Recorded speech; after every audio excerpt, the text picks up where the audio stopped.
ಮಾವ ಬ್ರೆಡ್ ಲೆಕ್ಕಕ್ಕೆ 2000 ರೂಪಾಯಿ ಕೊಡಿ. ತಗೊಳಮ್ಮ 2000 ರೂಪಾಯಿ. ನಿಮ್ಮಿ ಬರ್ಕೋ.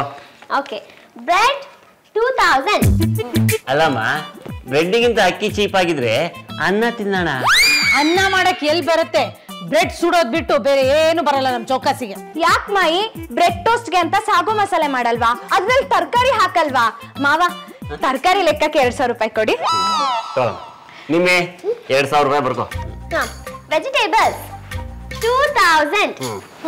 Current bill, water bill, ರಿಪೇರಿಗಳು, beauty bill ಎಲ್ಲ ಸೇರಿ 7000 ಕೊಡಿ ನಂಗೆ. 7000 ರೂಪಾಯಿ. ನಿಮ್ಮೆ 7000 ರೂಪಾಯಿ ಬರ್ಕೋ. ಮಮ್ಮಿಗೆ 7000. ಶ್ರೀಮತಿ ಈ ತಿಂಗಳಿಂದ ಸ್ವಲ್ಪ ಖರ್ಚನ್ನ ಕಡಿಮೆ ಮಾಡಬೇಕು.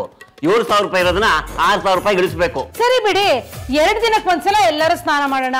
ಆಗ ನೀರಿನ ಖರ್ಚು, ಕರೆಂಟ್ ಖರ್ಚು, ಸೋಪು, ಶಾಂಪು ಎಲ್ಲಾದ್ರ ಖರ್ಚು ಉಳಿಯುತ್ತೆ. ಒಳ್ಳೆ ಐಡಿಯಾ. ಹಾಗಾದ್ರೆ ಸೆಂಟ್ ಖರ್ಚು ಜಾಸ್ತಿ ಆಗುತ್ತೆ. ಒಬ್ಬೊಬ್ರಿಗೆ ಒಂದೊಂದು ಸೆಂಟ್ ಬಾಟ್ಲು ಬೇಕಾಗತ್ತೆ. 1 ಸೆಂಟ್ ಬಾಟ್ಲು ಆವರೇಜ್ 1000 ರೂಪಾಯಿ ಹಿಡ್ಕೊಂಡ್ರು ತಿಂಗಳಿಗೆ 6000 ರೂಪಾಯಿ ಅದೇ ಖರ್ಚಾಗತ್ತೆ. ಅಪ್ಪ ಫೋನ್ ಬಿಲ್ಲು 1000, ನಮ್ ಎಲ್ರು ಮೊಬೈಲ್ ಬಿಲ್ಲು 6000, ಆಮೇಲೆ ಪೇಪರು ಡೋಬಿ ಲೆಕ್ಕಕ್ಕೆ 2000, ಅಂದ್ರೆ ಟೋಟಲ್ 9000 ಆಯ್ತಪ್ಪ. ನಿಮ್ಮಿ 9000 ರೂಪಾಯಿ ಬರ್ಕೋ. ಓಕೆ ಪಾಪಣ್ಣಂಗೆ 9000. ಈ ಖರ್ಚನ್ನ ಸ್ವಲ್ಪ ಕಡಿಮೆ ಮಾಡ್ಬೇಕಮ್ಮ. ಅಪ್ಪ ಅದೆಲ್ಲ ಬೇಸಿಕ್ ನೆಸೆಸಿಟೀಸ್ ಅಪ್ಪ, ಅದನ್ನೆಲ್ಲ ಹೇಗೆ ಖರ್ಚು ಕಮ್ಮಿ ಮಾಡಕ್ಕಾಗತ್ತೆ? ನೀನು ಫೋನ್ ಯೂಸ್ ಮಾಡ್ತೀಯ ಅಲ್ವಾ? ದುಡಿಯೋರಿಗೆ ಗೊತ್ತು ಅದ್ರ ಕಷ್ಟ ಏನು ಅಂತ. ನಿಮ್ಮೆ ಒಟ್ಟು ಎಷ್ಟಾಯ್ತಮ್ಮ? ಟೋಟಲ್ 20,000. ಪ್ಲಸ್ 2000 ನನ್ಗೂ ನಿಮಿಗೂ ಪಾಕೆಟ್ ಮನಿ. ಅಷ್ಟೊಂದು ದುಡ್ಡು ಯಾಕೋ? ಪಾನಿಪುರಿ ತಗೊಂಡೋಗಿ ಸುರಿಯೋದಿಕ್ಕ? ಎಲ್ಲಪ್ಪ ಸುರಿತೀವಿ, ತಿನ್ಕೊಂಡ್ಬಿಡ್ತೀವಲ್ಲ. ಅಂಕಲ್ ನೀವು ಮನಿ ಗಿವ್ ಮಾಡ್ಲಿಲ್ಲ ಅಂದ್ರೆ ನನ್ನ ಅಕೌಂಟ್ಸ್ ಬರೆಯಲ್ಲ. ತಗೊಳಪ್ಪ 2000 ರೂಪಾಯಿ ಬರೀ. 2000 ರೂಪಾಯಿ ಅಂತ. ನಿಮ್ಮಿ ಶ್ರೀಹರಿಗೆ 2000. ಗಾಡಿ ಸಾಲ, ಮನೆ ಸಾಲ, ಫ್ರಿಡ್ಜ್ ಸಾಲ, ಫರ್ನಿಚರ್ ಸಾಲ ಇದೆಲ್ಲ ಕಂತು ಸೇರಿ ಒಂದು 15,000. ಇನ್ನು ಎಷ್ಟು ಕಟ್ಟಬೇಕಪ್ಪ ಈ ಸಾಲನ? ತಗೋ 15,000 ರೂಪಾಯಿ ಇದೆ. ನಿಮ್ಮೆ 15,000 ರೂಪಾಯಿ ಬರೀ. ಪಾಪಣ್ಣಂಗೆ 15,000. 3000 ರೂಪಾಯಿ ಉಳಿತು. ಇದು ನನ್ನ ಪುಣ್ಣನ ಖರ್ಚಿಗೆ. ಹಾಲಿನ ಖರ್ಚು 3000 ಮರ್ತ್ಬಿಟ್ಟಿದ್ದೆ ಕಣ್ರಿ. ಶ್ರೀಮತಿ ಬರಿಗೆ ಆಯ್ತು ಕಣೆ. ನಾಳೆ ನಾನು ಪುಣ್ಣ ಆಫೀಸ್ಗೆ ಹೇಗೆ ಹೋಗೋದು? ನಡ್ಕೊಂಡು ಹೋಗಿಪ್ಪ, ಸ್ವಲ್ಪ ಮೈ ಕರ್ಗತ್ತೆ. ನಿಮ್ಮಿಬ್ರು ಆಫೀಸಲ್ಲಿ ಇನ್ಕ್ರಿಮೆಂಟ್ ಕೇಳಿ. ಚೌಕಾಸಿ 100ಕ್ಕೆ ಒಂದ್ ಒಳ್ಳೆ ಮಾತಾಡ್ದೆ ನೋಡು. ಇಲ್ಲಪ್ಪ 3 ತಿಂಗಳಿಂದ ಕೇಳಿದ್ದೆ, ಪಾಪ ಕೊಟ್ಟಿದ್ರು, ಇನ್ನು ಕೇಳಕ್ಕಾಗಲ್ಲ. ಅಲ್ಲ ನನಗ್ ಬಂದಿರೋ ಸಂಬಳ ಎಲ್ಲ ನಾನು ಕೊಟ್ಬಿಟ್ಟಿದ್ದೀನಿ. ರೀ ನಿಮ್ ಬಾಂಡ್ಲಿನ್ ಇನ್ಕ್ರಿಮೆಂಟ್ ಕೇಳಿ ಕೊಟ್ಟು ಎಷ್ಟು ದಿನ ಆಗಿದೆಯಲ್ಲ? ತುಂಬಾ ಕಷ್ಟ ಕಣೆ, ಕೊಡಲ್ಲ ಅವರು. ನೋಡಿ ಸಂಬಳ ಜಾಸ್ತಿ ತರದ್ನ ನೋಡಿ ಖರ್ಚು ಕಮ್ಮಿ ಮಾಡಕ್ ಆಗಲ್ಲ, ಅರ್ಥ ಆಯ್ತಾ? ನಡಿಯಪ್ಪ. ನನ್ನ ಮಾತಿಗೆ ಶ್ರೀಮತಿ ಪ್ಲೀಸ್. ಅಯ್ಯೋ ಹೇಗಪ್ಪ ಕೇಳೋದು?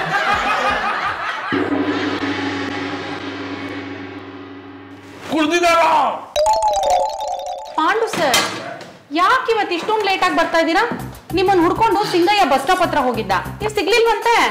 ಅಯ್ಯೋ ಬಸ್ ಸ್ಟ್ಯಾಂಡ್ ಅಲ್ಲಿ ಸಿಗ್ತಿದ್ರಿ ನಾನು. ಪಾಂಡು ಬಸ್ ಸ್ಟ್ಯಾಂಡ್ ಅಲ್ಲಿ ಇರಲ್ವಾ? ಬಸ್ ಸ್ಟ್ಯಾಂಡ್ ಅಲ್ಲಿ ಸಿಗ ಪಾಂಡು ಏನ್ ಸೌತೆಕಾಯಿ ಇದ್ರೆ ಹುಡುಗಾರು. ಪಾಂಡು ಸರ್, ಯಾಕೆ ಇಷ್ಟೊಂದು ಟಯರ್ಡ್ ಆಗಿದ್ದೀರಾ? ತಗೊಳ್ಳಿ, ಫಸ್ಟ್ ಒಂದ್ ಸ್ವಲ್ಪ ನೀರು ಕುಡಿರಿ. ಅಬ್ಬಾ ಈಗ ಸಮಾಧಾನ ಆಯ್ತು. ನಿಮ್ ಕಷ್ಟ ನೋಡಕ್ ಆಯ್ತಾ ಇಲ್ಲ ಸರ್. ತಗೊಳ್ಳಿ, ನನ್ನ ಪರವಾಗಿ ಇನ್ನೊಂದ್ಸಲ ನೀರು ಕುಡಿರಿ. ಎಲ್ಲರೂ ಪಾಂಡು ನೀರು ಕುಡಿಸ್ಬೇಕಾ? ಏನು ಬೇಡ, ನಿಮ್ ಪಾರಿ ನೀವಿರಿ ಸಾಕು. ಸರ್ ನೀವು ನನ್ನ ಪ್ರಶ್ನೆಗೆ ಉತ್ತರ ಕೊಡ್ಲೇ ಇಲ್ಲ. ಯಾಕೆ ಸರ್ ಇಷ್ಟೊಂದು ಟಯರ್ಡ್ ಆಗಿದ್ದೀರಾ? ನಡ್ಕೊಂಬಂದೆ. ಯಾಕೆ ಸರ್? ನಿಮಗ ಡ್ರಾಪ್ ಮಾಡ್ಲಿಲ್ವಾ? ಆಟೋ ಸಿಗ್ಲಿಲ್ವಾ? ಬಸ್ಸು ಇರ್ಲಿಲ್ವಾ? ಎಲ್ಲ ಇದೆ, ಆದ್ರೆ ದುಡ್ಡೇ ಇಲ್ಲ. ಸಿಂಗಯ್ಯ ದುಡ್ದ ದುಡ್ಡೆಲ್ಲ ಅದು ಹ್ಯಾಕ್ ಖರ್ಚಾಗುತ್ತೆ ಅಂದ್ರೆ ಗೊತ್ತಾಗ್ತಾ ಇಲ್ಲ. ನನ್ಗೂ ಅಷ್ಟೇ ಪಾಂಡು ಸರ್, ದುಡ್ಡು ಕೈಯಲ್ಲಿ ಉಳಿಯೋದೇ ಇಲ್ಲ. ನಮ್ಮ ಹತ್ರ ತಾನೇ ಎಲ್ರಿ ಉಳಿಯತ್ತೆ ಸುಡ್ಗಾಡು. ಸಂಬಳದ ದಿನಾನೇ ಎಲ್ಲ ಖರ್ಚಾಗೋಗಿರಲ್ವೇ? ದುಡ್ಡು ಬೇರೆ ಉಳಿಸ್ಬೇಕ ಸಂಬಳದ ದಿನ. ನಾನ್ ಸಂಬಳದ ದಿನಾನೇ ಸಾಲ ಮಾಡೋದ್ ಜಾಸ್ತಿ. ಇದಕ್ಕಿರೋದು ಒಂದೇ ಕಾರಣ, ನಮಗ್ ಬರ್ತಾರ ಸಂಬಳ ಸಾಕಾಗ್ತಾ ಇಲ್ಲ. ಹೌದು ಸರ್, ನಮಗ್ ಬರ್ತಾ ಇರೋ ಸಂಬಳ ಸಾಕಾಗ್ತಾ ಇಲ್ಲ. ಹೌದು ಸರ್, ನಮಗ್ ಬರ್ತಾ ಇರೋ ಸಂಬಳ ಸಾಕಾಗ್ತಾ ಇಲ್ಲ. ಸಾಕಾಗ್ತಿಲ್ವಾ?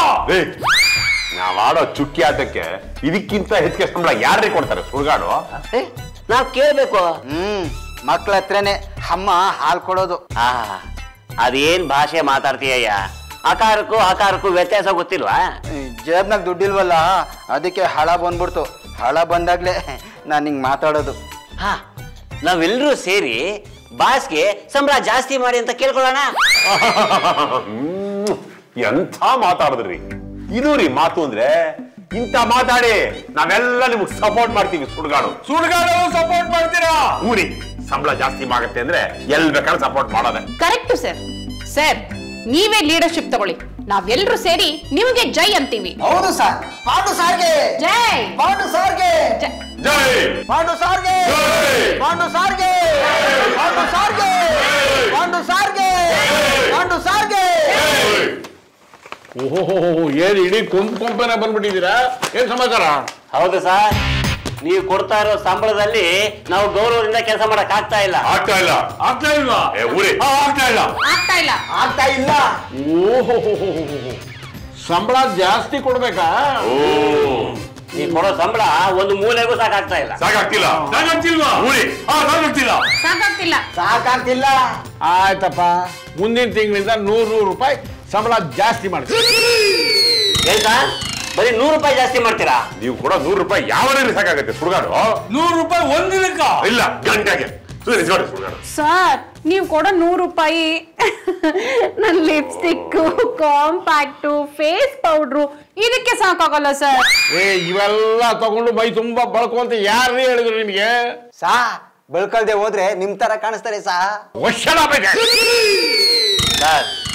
ನೀವು ಕೊನೆ ಪಕ್ಷ 10,000 ರೂಪಾಯಿ ಸಂಬಳ ಜಾಸ್ತಿ ಮಾಡ್ಬೇಕು. 10,000 ರೂಪಾಯಿ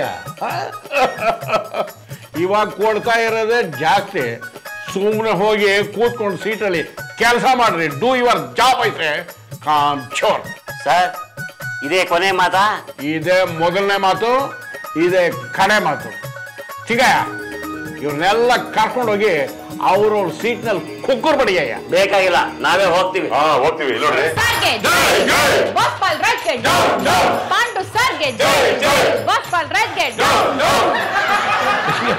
ಸಿಂಗ ಅದೇನೇ ಅವ್ರು ಮಾತಾಡ್ತಾ ಇದ್ದದ್ದು? ಯಾಕೆ ಹೇಳ್ಬಿಡೆ, ಸಂಬಳ ಜಾಸ್ತಿ ಕೊಡ್ತೀನಿ ಅಂತ ಹೇಳಿ ಹೇಳ್ತೀನಿ.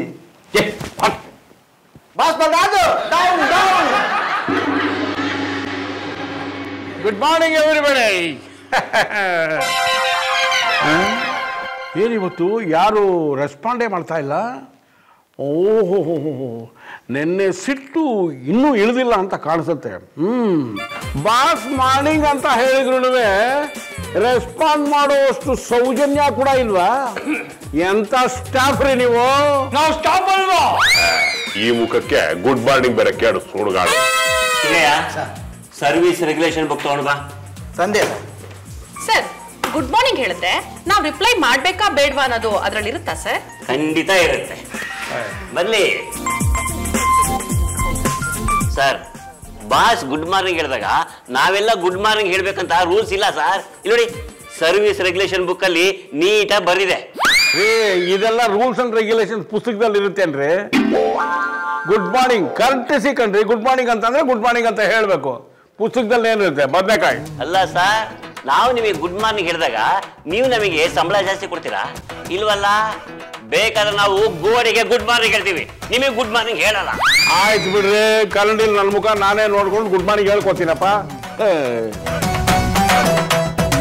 ಏನಮ್ಮ, ಲೆಟರ್ ಕಂಪ್ಲೀಟ್ ಮಾಡಿಲ್ಲ, ಹಾಗೆ ಬಿಟ್ಬಿಟ್ಟಿದ್ಯಾ? ಸರ್, ನಿನ್ನೆ ಲಾಗೌಟ್ ಟೈಮ್ ಆಗೋಯ್ತು, ಅದಕ್ಕೆ ಹೊರಟು ಬಿಟ್ಟೆ. ಅಲ್ಲಮ್ಮ, 2 ಪದ ಪೆಂಡಿಂಗ್ ಇಟ್ಬಿಟ್ಟು ಇಡೀ ಲೆಟರ್ ಟೈಪ್ ಮಾಡಿದ್ಯಾ. ಯುವರ್ಸ್ ಫೇತ್ಫುಲಿ ಅಂತ ಟೈಪ್ ಮಾಡಿದ್ರೆ ನಾನು ಸೈನ್ ಹಾಕ್ಬಿಟ್ಟು ಕಳಿಸ್ಬಿಡ್ತಿದ್ದೆ. ಸರ್, ನಾನು ಯುವರ್ಸ್ ಫೇತ್ಫುಲಿ ಅಂತ ಟೈಪ್ ಮಾಡ್ಬಿಟ್ಟಿದ್ರೆ ನೀವು ಸೈನ್ ಮಾಡ್ಬಿಡ್ತಿದ್ರಿ. ಸೈನ್ ಮಾಡಬಾರ್ದು ಅಂತಾನೆ ನಾನು ಟೈಪ್ ಮಾಡಿಲ್ಲ sir. Delay tactics, work to rule. ಇರ್ಲಿ, ನಾನು ನೋಡ್ಕೋತೀನಿ.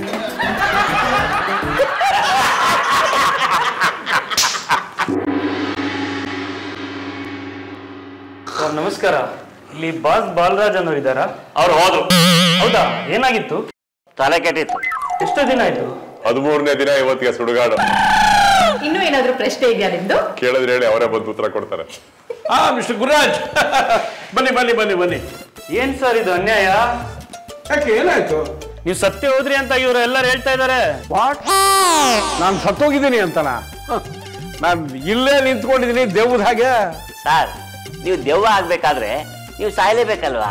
ಪಾಂಡು, ನಿಮಗೆ ಎಲ್ಲರ ಎದುರಿಗೆ ಶಟಪ್ ಅಂತ ಹೇಳೋದಕ್ಕೆ ಮನಸ್ಸು ಬರ್ತಾ ಇಲ್ಲ, ಆದರೂ ಹೇಳ್ತಾ ಇದ್ದೀನಿ. ಅದೇನು ಆಗ್ಬಹುದು ಸರ್. ಹೋಗ್ಲಿ ಬಿಡಿಪ್ಪ, ಇವರೆಲ್ಲ ಹಾಗೆ ಜೋಕ್ ಮಾಡ್ತಾ ಇರ್ತಾರೆ. ಇವರೆಲ್ಲ ಜೋಕ್ ಮಾಡೋದಕ್ಕೆ I feel sorry. Don't bother. ನಿಮ್ಮ ಚೆಕ್ ರೆಡಿ ಆಗಿದೆ, ತೆಗೆದುಕೊಂಡು ಹೋಗಿ. Thank you sir. ವೆಲ್ಕಮ್. ಏನ್ರಿ ಇದು ನಾನ್ಸೆನ್ಸ್? ನನ್ನ ಬಗ್ಗೆ ಯಾರೋ ಎನ್ಕ್ವೈರಿ ಮಾಡಕ್ ಬಂತು ಅಂದ್ರೆ ಅವ್ರ ಹತ್ರ ಸುಳ್ಳು ಹೇಳ್ತೀರಾ? ಹೇಳ್ರಿ ಗಾಬರಿ. ಕ್ವಶನ್ ಏನ್ರಿ ಇದು? ಮಿಸ್ಟರ್ ಬಾಲರಾಜ್, ಇದು ಎನ್ಕ್ವೈರಿ ಕೌಂಟರ್ ಅಲ್ಲ, ಸೋಡುಗಾಡು. ಸರ್, ನಾನು ಕಂಪ್ಯೂಟರ್ ಆಪರೇಟರ್. ಎಂಕ್ವೈರಿಗೆಲ್ಲ ನಾನು ಆನ್ಸರ್ ಮಾಡಲ್ಲ sir. Singaiah, service regulation book ತಗೊಂಡ್ ಬಾ. ತಂದೆ ಸರ್. ಸರ್, 36ನೇ ಪೇಜ್ ನಲ್ಲಿ ಎನ್ಕ್ವೈರಿ ಮಾಡಿದಾಗ ಎನ್ಕ್ವೈರಿ ಕೌಂಟರ್ ಅವರೇ ಉತ್ತರ ಕೊಡ್ಬೇಕು ಅಂತ ಇದೆ. ನಮ್ಮಲ್ಲಿ ಎನ್ಕ್ವೈರಿ ಕೌಂಟ್ರೇ ಇಲ್ವಲ್ಲ. ಇದು ಯಾಕೋ ತುಂಬಾ ಕಷ್ಟಕ್ಕೆ ಬಂತು.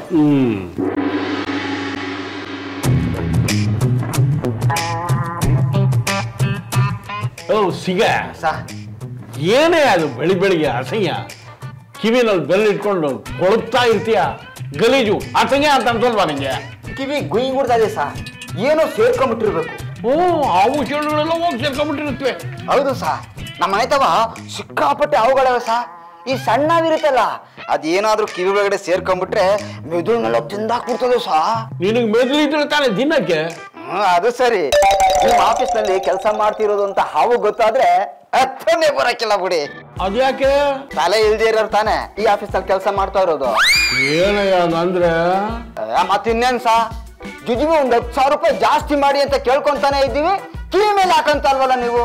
ನೀವು ಮಾತ್ರ ಕಾರಲ್ಲಿ ಜುಮ್ ಅಂತ ಓಡಾಡ್ತೀರಾ, ಏನ್ ರೂಮಲ್ಲಿ ಮಲಗ್ತೀರಾ. ಇದು ಬಿಟ್ಟು ಇನ್ನೇನ್ ಸಾರ್ ಮಾಡ್ತಾ ಇದೀರ ನೀವು? ಇದೊಂದೇ ನಿಮ್ಗೆ ಚೆನ್ನಾಗಿ ಗೊತ್ತಿರೋದು. ಏನಯ್ಯ, ಆಫೀಸಲ್ಲಿ ಎಲ್ಲರೂ ನನ್ನ ವಿರುದ್ಧನೇ ತಿರುಗಿ ಬೀಳ್ತಾ ಇದ್ದೀರಾ?